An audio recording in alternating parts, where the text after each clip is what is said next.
It is Thursday, March 6, 2025. I'm Dr. Grantham Taylor Hughes for my show, The Grantham Taylor Hughes Show, with my guest host, Lena Suzanne. How are you, Lena? I'm very well, thank you, Grantham. And how are you? I'm doing just fine. The weather was rainy yesterday. It was good for cats and dogs, or ducks and geese. And in Oklahoma, they have ducks and geese. Can you see when you're running? Never mind. I can't help myself. That's how we soften up the audience by telling a joke to get them to laugh. But since we don't have a studio audience, nobody's laughing. And that's editorializing to try to, when the jokes fail, you got to editorialize to try to make people laugh then. And so that's what I am, a consummate comedian. And so that's what you're going to get all day long is it's just comedy jokes by Grantham Taylor Hughes. That's not true. Just kidding. All right. So what we're going to talk about today is we're going to talk about money. People like to have lots of money, but they don't really understand money. So what we're going to do, we're going to take a $10,000 bill with Samuel Chase on it, and I think it's Samuel Chase. Yeah, I think it's Samuel, or it's sort of like what's that fish called? Salmon. No, it's Salmon Chase. I always wondered about his name. I thought it should have been Samuel, but it's Salmon Chase. Like the Anyway, there's Salmon Chase. Hi, Salmon. How are you doing, buddy? Anyway, so we have at the very top, you'll see Federal Reserve note. Now, a lot of people think that we still have the gold certificate or silver certificate, but that used to be the banner before 1930. They had silver certificate up there and not Federal Reserve note. Now, this document's really important for people to see because this proves up what I was talking about in our last video. We were talking about the money situation where before 1945, the international peg for trading was the pound sterling. Now, when World War II ended and they made it look like the Americans won the war, they felt very chuffed about the fact that George VI suggested that the U.S. dollar should be turned into the Federal Reserve money. And the reason why he did that, he didn't want to deface the pound sterling, because at that time, the pound sterling was the international peg for primary bank trading. See, the top 12 banks trade money at the very highest levels, but they're not middle of the road bankers. But anyway, so back to this $10,000 bill with the Federal Reserve note at the top. If you look to the left side, there's the first 11 words, this note is legal tender for all debts, public and private, is what's next to George Washington's face on the dollar bill. Now which is from the 1793 Coinage Act, and the next part is what was made up by the Federal Reserve statement, and the next words are, excuse me, and is redeemable in lawful money at the United States Treasury or at any Federal Reserve bank. All right, that's a good idea, but it doesn't happen. In other words, you can't redeem this Federal Reserve note for a silver certificate. You're supposed to be able to do that, and they're qualifying that you can, but you don't. And you'll see that this is a series 1934.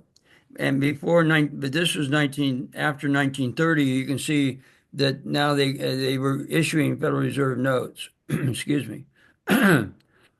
Now, now that discussion is the fact that the note, by definition, by banking definition, is a debt instrument. Now that means that this document is not a credit instrument, it's a debt instrument, and it proves that we're in an international bankruptcy. It's been since 1930 at the Geneva Convention that they had in the Bretton Woods, New York. They had, I'm sorry, it was in Geneva, Switzerland. They had when they created the Federal Reserve at Bretton Woods in 1910, but then the conference they had in 1930 was to bankrupt the international community under the Federal Reserve System. So they set up in 1910, but you have to understand in those days it was very slow telecommunications. They didn't have communications, very swift communications. So it took a while to get to this convention to bankrupt the international community. They couldn't keep banking equilibrium. So you have any questions there? Go ahead and get in there, Lena. Probably should do that. Um, I Because I don't. can't see or interrupt cues because that bar is in front of me up there. I can't see. Yeah, that's good. I'm back. No, I think that's Yeah. okay so far. I will get in there. Don't worry. Okay, so we can refer back to that money in a moment, because I can always show the dollar bill too. I can show that. Well, I'll just show this real quick. So there's the George Washington, and obviously it's a little bit different. It doesn't have the four zeros on it. So in that dollar bill still says Federal Reserve note at the top. Now the reason why I use documentation, then it's just not oral communication. When we show a document, that means we're in contracts law. See, we're in contracts law because we need documents to prove our viability. As I was saying to you before, we're trained as children to have five senses and not the 10 senses in a sentient being. And that means the ninth sense is speaking, but the first five senses we don't have speaking. So speaking has no credibility in a documents world. In a contracts law world, oral dissertation has no credibility. In other words, you have to prove up that in order that I exist, I have to show you identification in a document form, in a passport or driver's license, or some form of documentation to prove up my existence. Now that sounds rather repugnant, and it is, but when you're in contracts law, these uh, these documents are licenses. They're licenses and contracts to be able to be used in the marketplace. You see what I mean? We use our licenses to for privileges of use, right? And privileges of use means that is a proper way to get government revenue. Government revenue should be by license fees and not taxation. So taxation is really illegal whilst licenses are lawful. Now where this goes with that is the segue back to the bankruptcy, that we're still in the bankruptcy, excuse me, and Can I we just go always, back? Sorry, yeah, Grant. please go ahead. Why is taxation illegal and licensing lawful? All right, it's in the language. I'm always saying our our knowledge is always in our words. So if you look at the word tax, what does tax mean? Be taxing something. Well, it means burden, putting a burden on something, right? Mhm. Okay, now license doesn't really have a clear definition of that being positioned in our mindset of a problem. A taxation, people uh, reject that notion because they should, because by law, they're not supposed to have any excise taxes. Excise tax, any taxation is extra, which is an excise tax. So any treaty or constitution will state that taxation is illegal according to excise taxes. Now, licenses don't have any kind of jargon like that, or negativity, any reaction to it. So the license can be used to raise revenue because the government needs revenue. And they usually do it through taxation, which is repugnant to society. So that becomes a problem. If we eliminated taxation and only had licenses, that would be a heroic effort on our part. See, but we're not doing that right now because government doesn't understand about the license issue. See, but anyway, so that's the issue on the bankruptcy and why we're still in it, because you can't really measure and get to banking equilibrium. We were talking about that a little while ago. And see, on the back of the dollar bill is something important to you, because people are always concerned about the New World Order. And if everybody can look to if you look to on my side would be the right side, you have annuit coeptus means he favors our actions, which is supposedly God favors us, in God we trust routine. And then you have Novus Ordo Secularum, which means a new order of the ages. So that's where But you have to understand that Robert Stewart was the designer of the dollar bill, and he was the one that did this painting of George Washington back in that day. And he was just the designer of the dollar bill. He was a Freemason, and and that's where they came up with that pyramid with the all-seeing eye at the top, which is Ahura Mazda, which is the supreme deity of the Freemasons, albeit it's not supposedly a religious organization, but they do believe in God, which is a good thing. So all that language and people get into it thinking it's very sinister, negative, and all that stuff has really nothing to do but art. It's just art. See, it's So, artistic. Yes, go ahead. so Grantham, are you saying that the New World Order isn't negative? What did you mean? Well, see, because it's a world order under the United Nations, the government. And remember, I told you about the Barrow Foundation is what controls the world. But you see, it's a republic because there were two people that came together and created it. And then they say, well, aren't you the dictator behind the provisions? That's true, but you have to appreciate the fact that I it's creating a republic. You're getting two people there and not one individual above the other. See, a dictatorship means it's ruled by one individual. So when we create the republic, we create a fidelity ceremony. That's why the fidelity ceremony is so important because two people come together and create the republic. You see that? See how important that is? When you have two people, there's no dictatorship. And if people issue affidavit and declaration, that's a dictatorship. But if the declaration and affidavits are issued by our foundation, that's under a republic. This is very important to understand this because we're dictators if we don't have two people like you and I are here together. It's not a dictatorship. It's not just me by myself or you by yourself. See, that makes it a republic. There's two of us. So the two is a very important concept in our empirical life because now you don't have a dictator. See, we're not dealing with God. We're not dealing with esotericism. We're dealing with exotericism in terms of there's a duplication of male and female, and therefore you have a republic. See, it's just like the original fidelity ceremony. The word fidelity means uh, between two people, they're faithful to each other. See, they when they fall in love and get married, then that's a faithfulness. It's called fidelity. So the first fidelity ceremony was between two people. It could have been a man and woman, but it was two men. But it wasn't a sexual relationship. It was just a sight recognition. So the original definition of tryst had no romantic connotations. It was just if I look at you and you look at me, there's a tryst of recognition.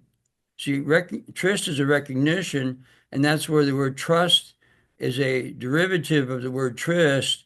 And trust doesn't mean being noble or having faith in each other. That has nothing to do with the tryst was just a meeting of two people recognizing each other through their eyes, sight recognition. See, sight recognition is very important because we'll get into later on how we create everything with our eyes and the physical eyes. You see, that's what, yes, go ahead, please. So how does this initial meeting, this tryst that happened, this fertility ceremony between two people, how does that relate to now you mentioned we're being governed by the UN? Well, because the original republic was created by two people, it's not a dictatorship. So the United Nations is under a republic. See how critically important that is? So that means work we're doing here like no other, is explaining that we're not in a dictatorship. It's not the president of a country ruling over somebody.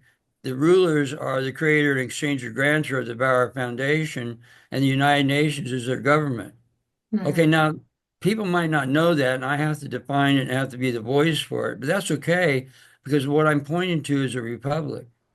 Can I just ask, some people may disagree with what you're saying, and there are certain countries where there are certain practices going on where people feel like they're living in a dictatorship. So how can Yes, they that's true. how can they Well, make sense of what you're explaining? well, that's okay because behind it all is still a republic. It doesn't matter what they do in practice because behind it is a fidelity ceremony that started everything, and the Barrow Foundation is the provisions that pretty much rule the world in terms of that fidelity ceremony. So it doesn't matter what you do, it's a matter of what is the truth. You see, even the United Nations people, I told you I was talking to an ambassador many years ago, and he was talking about the United Nations Charter. I said, sir, let me show you the name of the charter. It's Charter of the United Nations. See, there's a prepositional phrase in there, and if you don't have the language right and logic, it's a failure. So here was an ambassador who didn't even know his own document. See, that's embarrassing right there.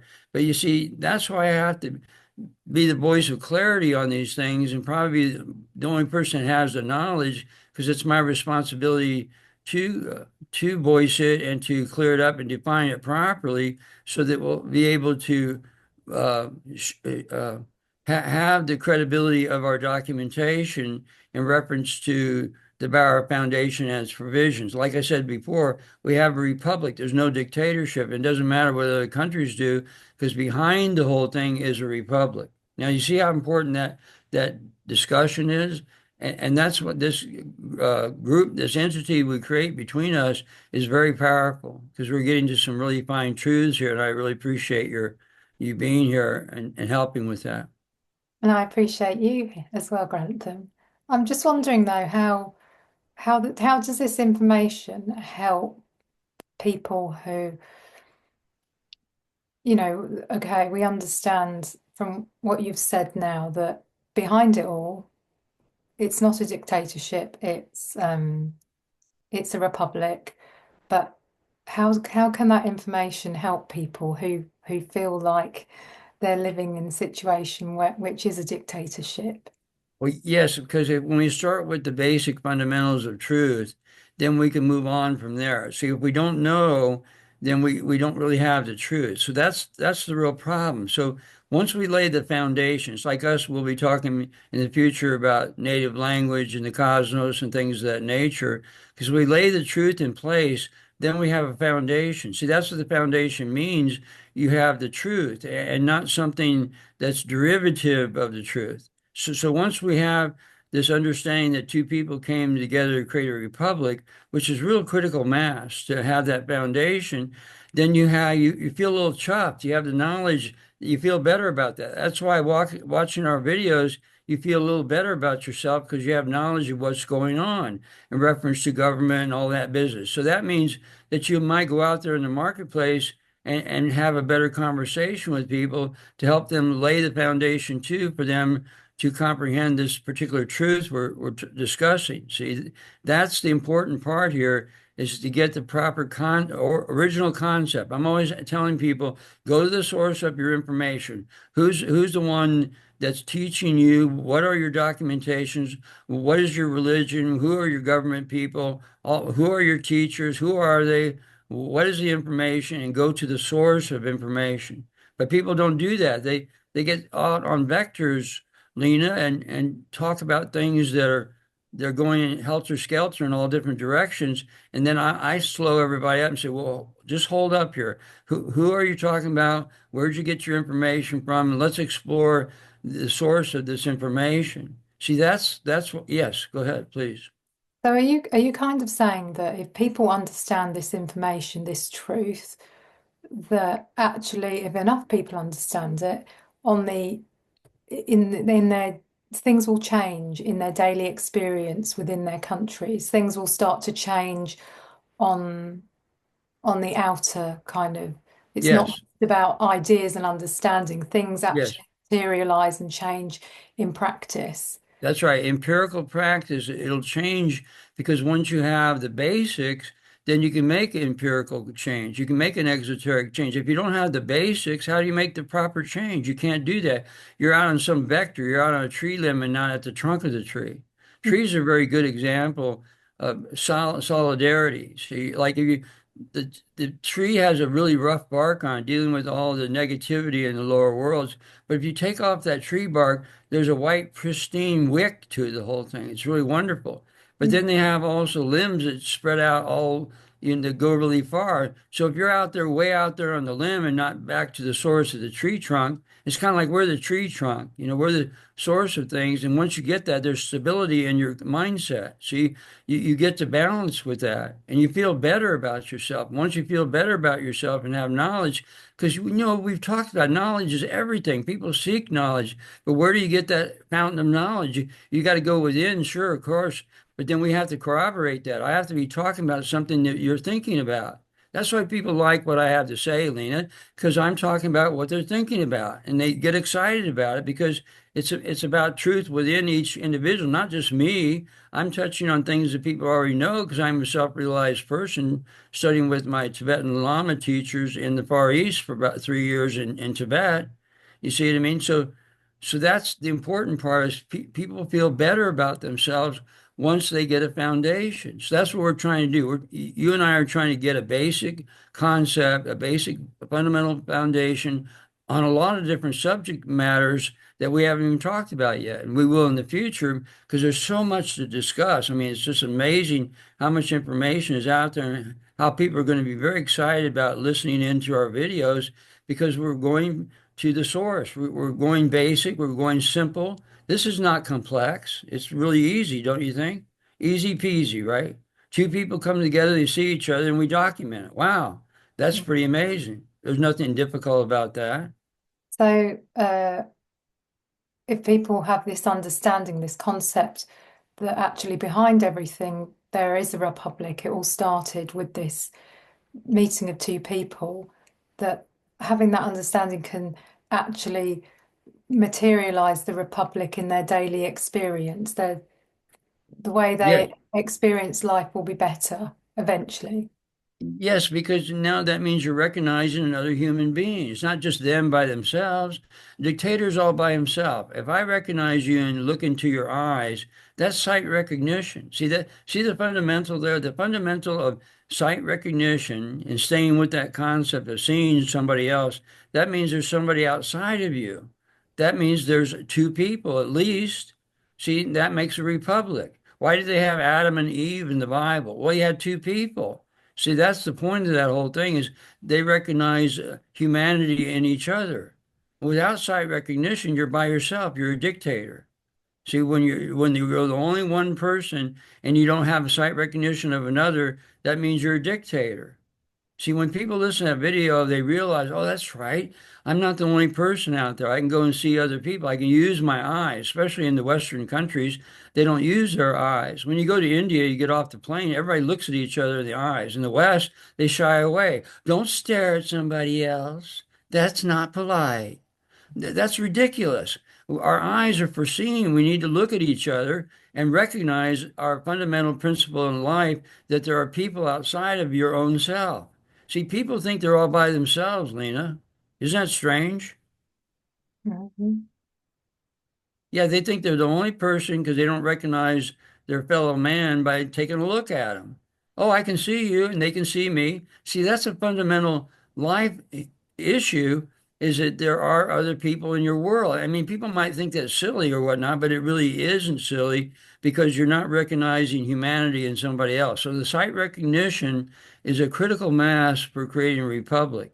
When two people came together and our basic fundamentals and foundations of our life. See, these are basic fundamentals that regular politicians have no clue about and not talking about. They're off in some kind of silly economic nonsense or glorified accountancy, as I call it. Leaders of countries are just doing big budget money and nonsense. They don't have a basic fundamental foundation and balance in the foundation. They don't have the understanding of sight recognition of another person. All these people think they're a bunch of dictators running around because they're not recognizing another individual. Basic concept.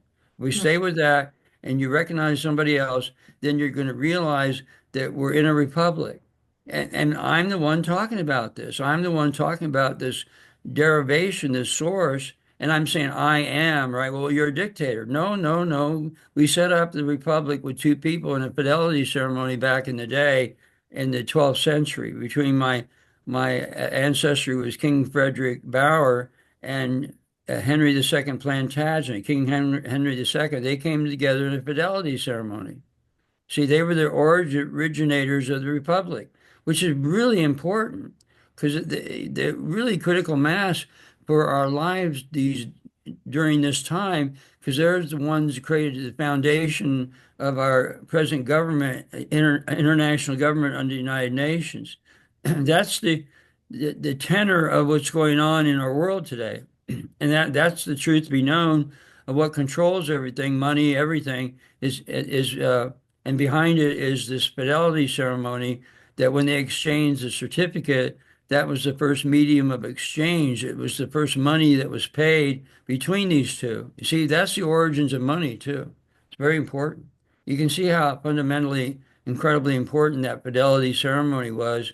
And that when I was doing my PhD work, I stopped my professors and said, look, you're passing over something, you're not really paying attention to something that's really important. And they said, well, what is it? So we dove into it. And then my family got there and said, well, Grantham, you need to get out there and talk about this. See, and that's when I started talking this about this a long time ago in my youth. But then in 2006, I started doing the blog talk radio shows to discuss this fundamental principle.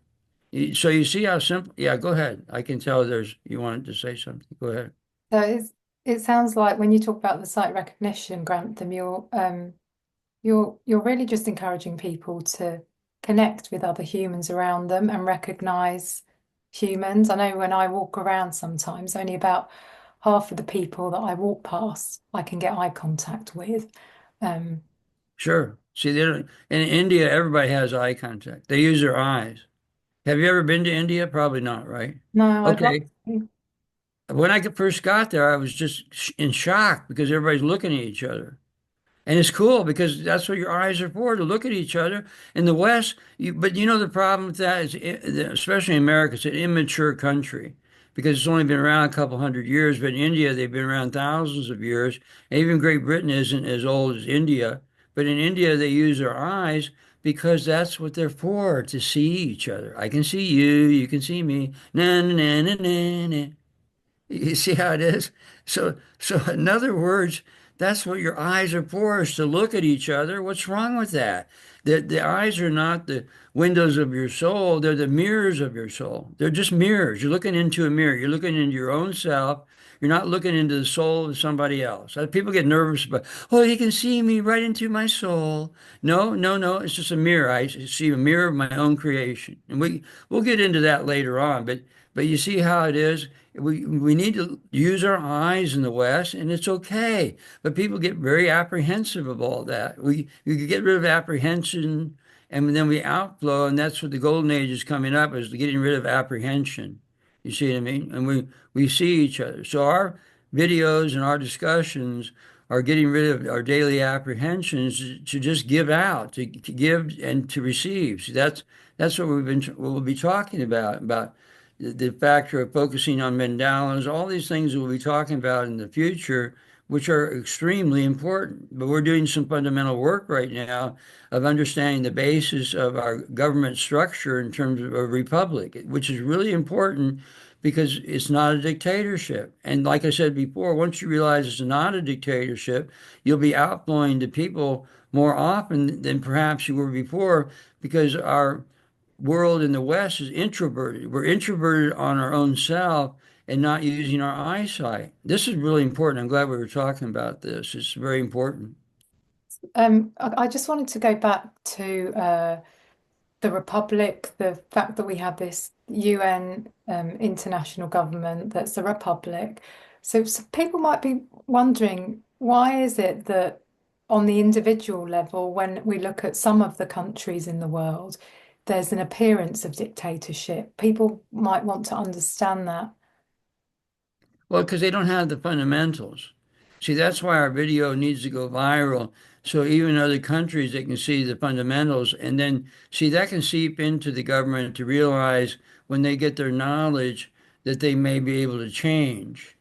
See, the slow change that'll take place, the graduality of knowledge will take place because people really want the fact of respecting their fellow man and commending our fellow man, not condemning them and thinking there's something wrong with them. And quite the contrary. So I think that, see, that's why our videos are crucially important because this knowledge gets to people to be more positive in your world, to use your eyes, look at your friends, say hello, wax amenities, put a lot more positivity into the world instead of extreme negativity that we have right now. It will change things. We will change things because this video will go viral at some point. Because you can't help but do that because it's really good stuff, I think. I think we're doing really fine work. And I really appreciate your presence and your questions are very cogent. So I really like that. Thank you very much for that. Well, thank you. It's been great. And I'm sure there's a lot more to cover in future videos. Is there anything you want to say to close, Grantham, the last few minutes? Well, I just appreciate the fact that everybody that's out there, and they always say, "Why would an elite come on and talk to us?" And I said, "Because people deserve it. You deserve the truth, and I'm doing my level best to give it out as quickly as possible, to give out the truth to people." So that's really the my fundamental voice for today is. I'm really appreciative of all you people out here who are listening in to our video or seeing the video and listening to as well. Thank you. Yeah, thank you, Grantham. I just wanted to say, if for anyone who's listening, if you enjoyed the video, please like it. If you want to see more of this kind of thing, please subscribe and share it with your friends. See you next time.